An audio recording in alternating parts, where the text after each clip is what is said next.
Test. Test.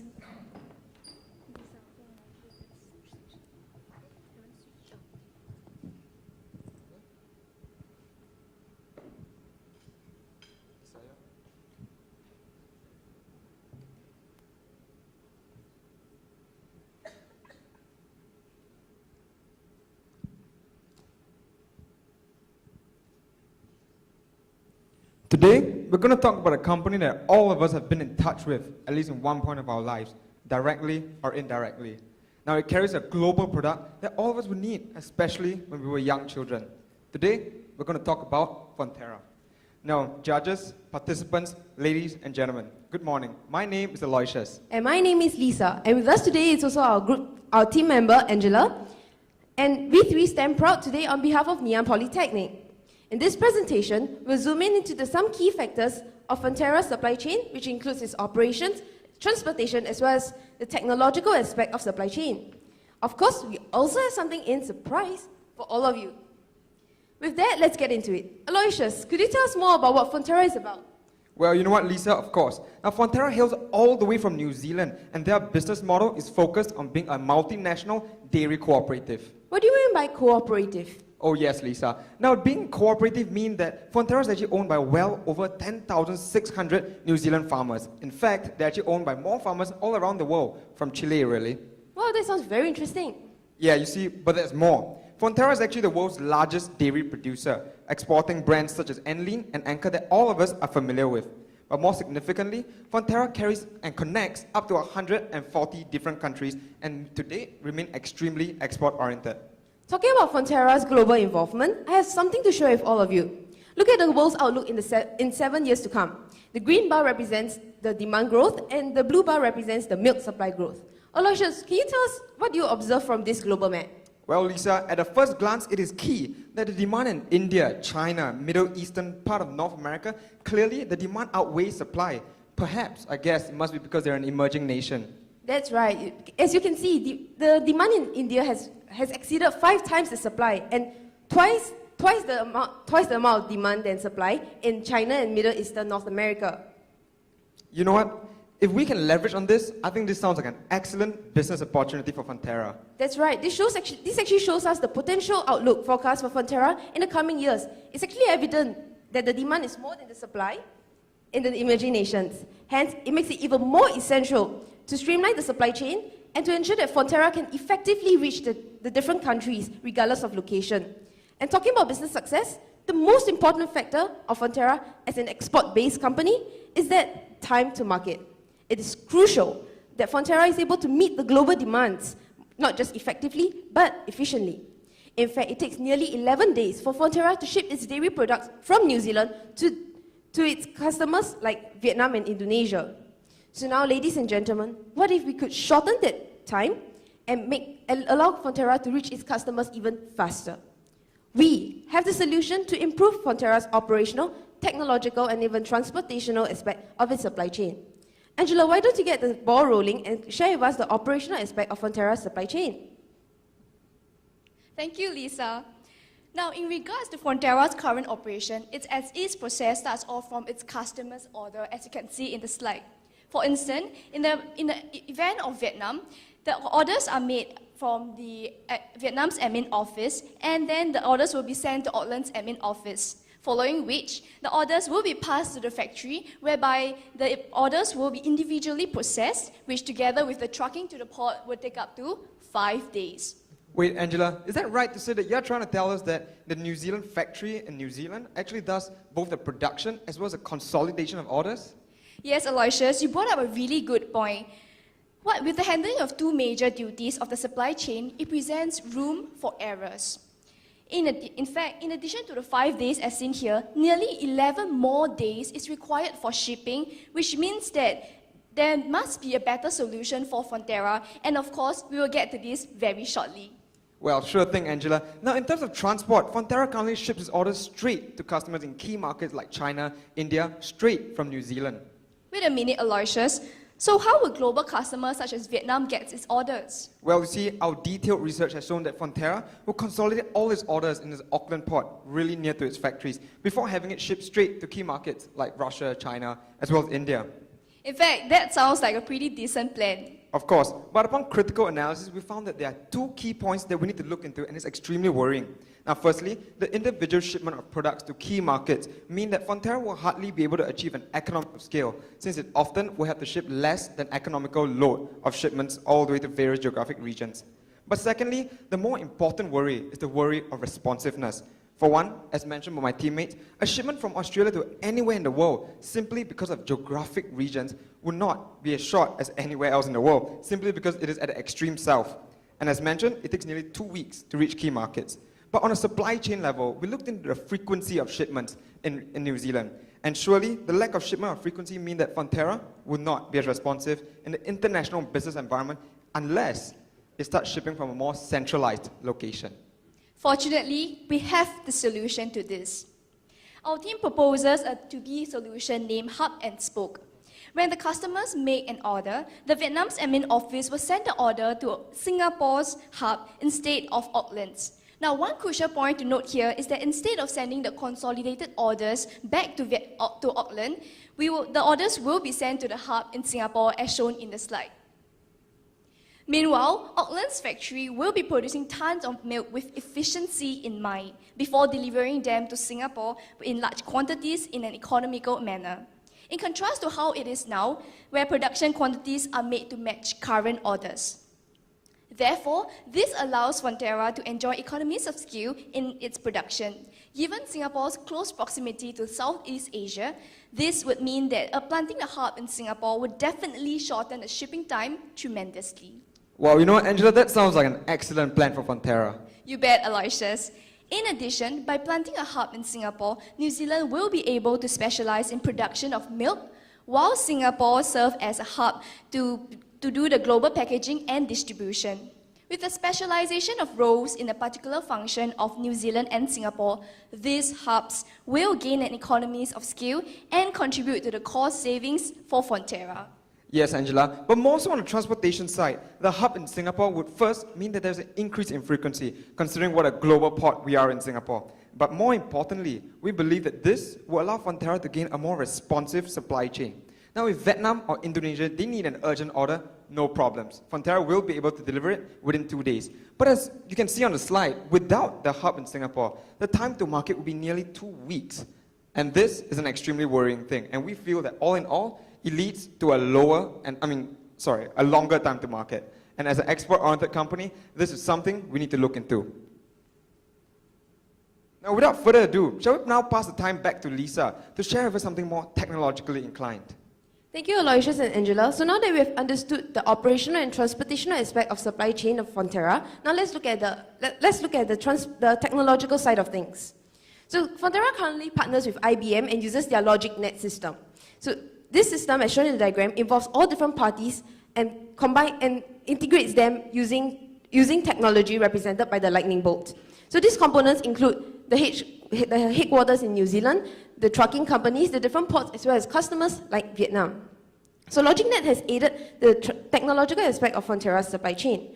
With this system, it improves the technological design by connecting the supplier and the customer supply chain. It also helps to better analyze the supply chain risks, and more importantly, it also looks at the environmental impact on supply chain by assessing the carbon footprints.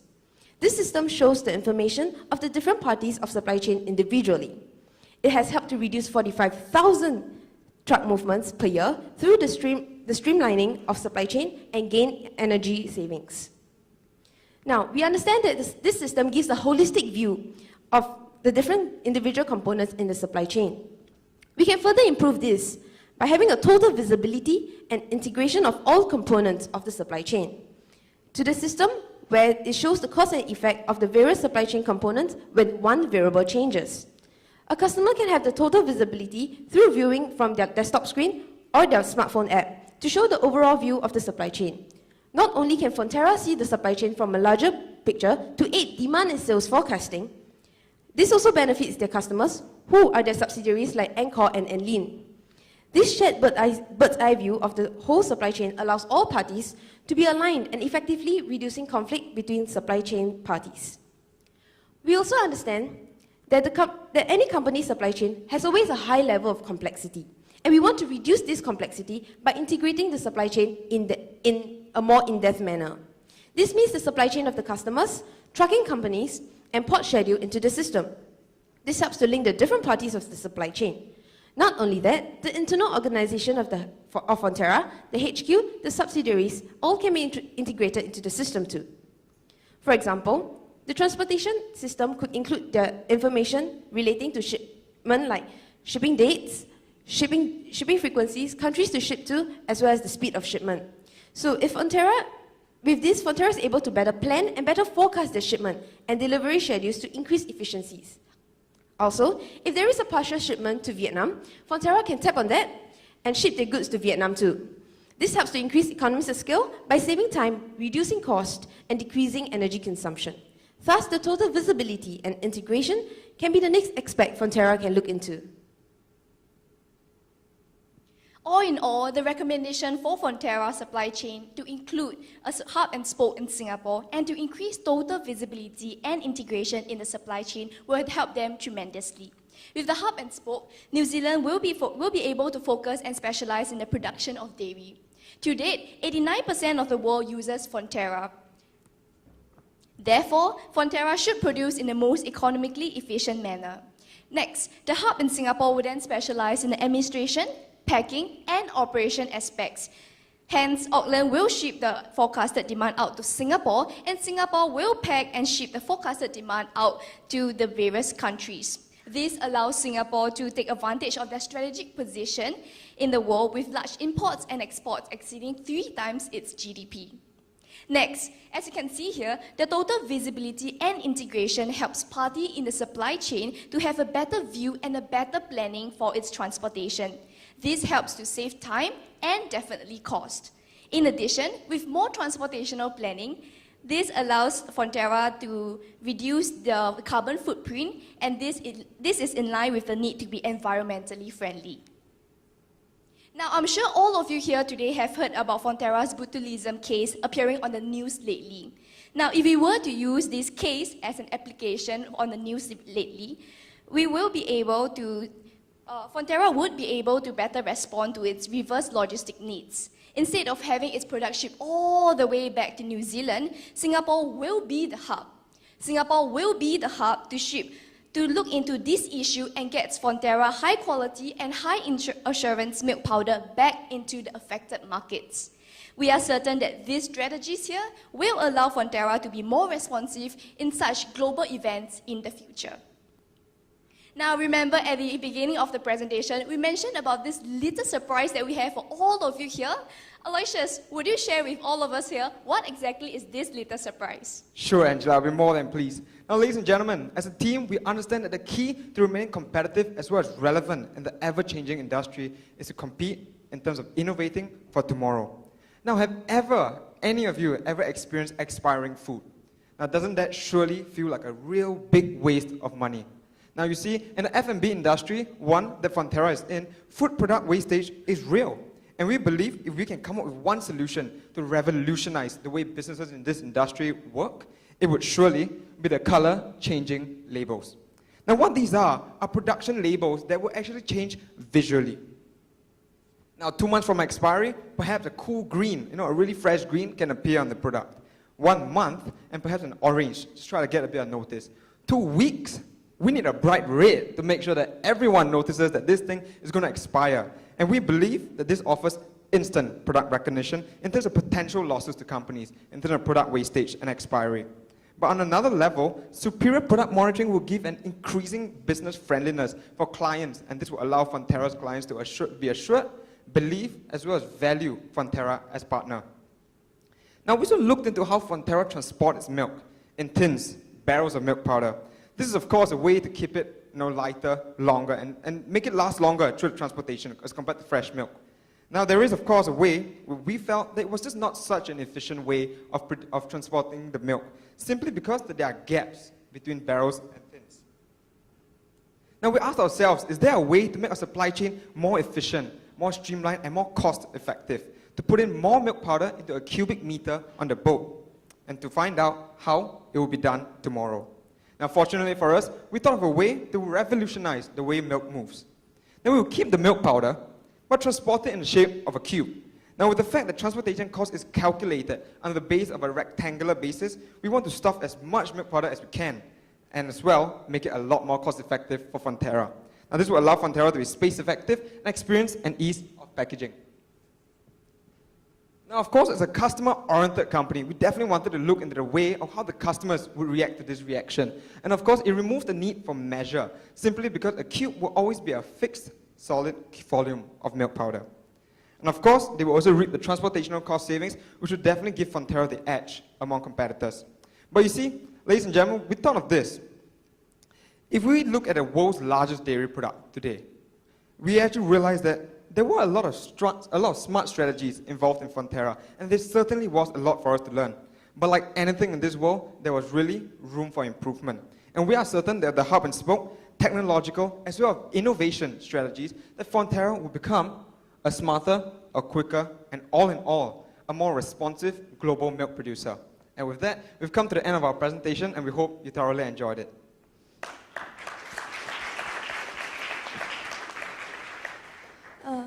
Thank you, Team Geek. Now we'll have our question and answer session by our judges. Any questions?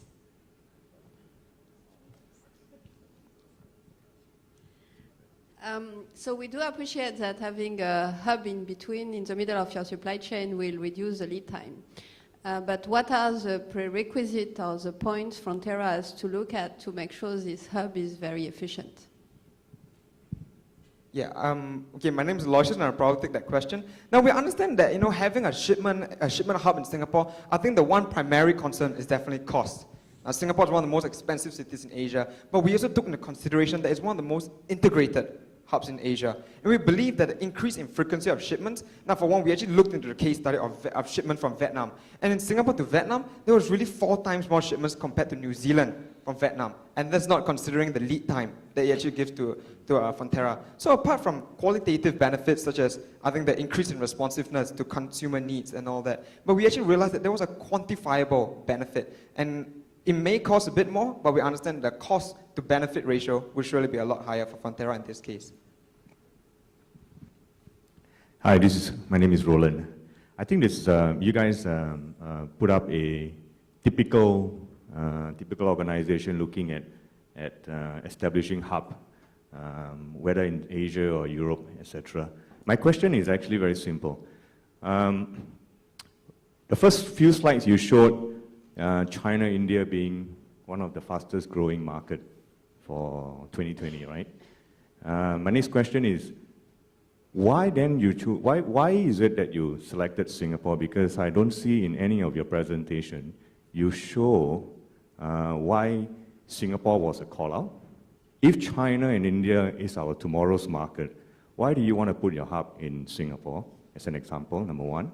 Number two is, you haven't shown the benefits of establishing a hub, because you have to show what the carrying cost of the inventory would be at the end of the day as a total supply chain. And by establishing a hub, all right, where are the gains? Are you gaining from freight cost saving? Are you gaining from a more consolidated inventory? All right, or are you gaining a faster responsive time, etc.? You got to be able to show that with the establishment of a hub, all right, you will gain a certain level of benefit that outweighs your cost. So I think there are a couple of questions you may need to address here.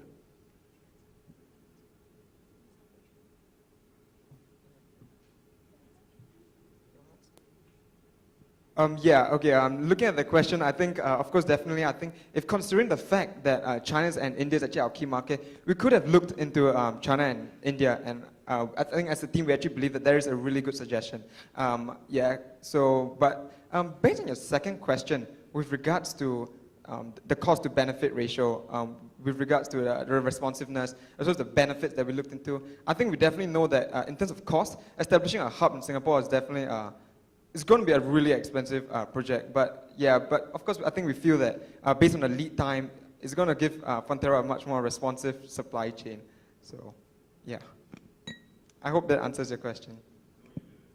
Yeah, actually, well, whenever you make, I think the message from Roland is whenever you propose this type of change, it's good to have a clear view of return on investment. And this is what we are missing in your presentation. We understand that intuitively this seems to make sense, but there is a lot more calculation and evaluation you need to have in the background to make it a very good value proposition. Means how this hub will improve the bottom line of Frontera, because this is what any company will look at. Customer service is good, but the bottom line is what most companies are looking forward to. First of all, well done. Great presentation, good case study, room for improvement, obviously, but you were first on, so well done for that. As Roland and Roxane have said, in the business world, dollars speak, right? Doesn't matter whether they're Sing dollars, US dollars, Hong Kong dollars, dollars speak. So we need some financial metrics to support the case study that you're proposing. The one question I'd like to ask relates to going back to the beginning of the supply chain. One of the things that struck me straight away early on in your presentation was it takes 5 days to get the product from the factory to the port. That's just within New Zealand. So I'd like to understand more about that and whether you explored that and see if you could have taken some time out of that in terms of the overall time to market. Okay, thank you for your question. So in regard to your question, the 5 days actually refer to transport, the trucking, and also the processing period, which means the admin processing period. So together, these two components, which is the processing and the trucking, so these two take up 5 days. So in terms of trucking, when we did our Google research, it's only less than a day. Yeah. Okay, Toyota can build a car in 5 days. So to get some milk from the farm to the port, it doesn't need to take 5 days. Surely there must be optimization within there. Yes, so from our research, we realized that we only need 1 day for the trucking. Whereas, so earlier on we presented on the 5 days, it actually reflects the processing, the order processing time, and as well as the trucking. Okay. Yes. So this is my brother's a New Zealander, so I know that they don't work very hard in New Zealand, not like Singaporeans, right? So they only work part-time, so the order processing takes a long time. Okay, good. Thank you. Well done. Thank you. Actually, how long does it take you to complete this study? How long did it take you to... Okay, I answer the question. Yeah. Okay, because we were previously studying our core modules as well, so we actually took around 2 months in total to from the start of starting from the report preparation all the way to the slides preparation as well as the script preparation. Oh, yeah. Then I can understand why. Because it's very brief. Actually, I didn't know what was your main objective. Initially you were talking about India, China. Then you talk about transport, then you have an innovation, which there's no data to substantiate any of the findings and conclusions. So I'm not sure whether after this, are you planning to go beyond this to do your study or to do more further research? Or what's your inspiration from this? What are you going to do with this project?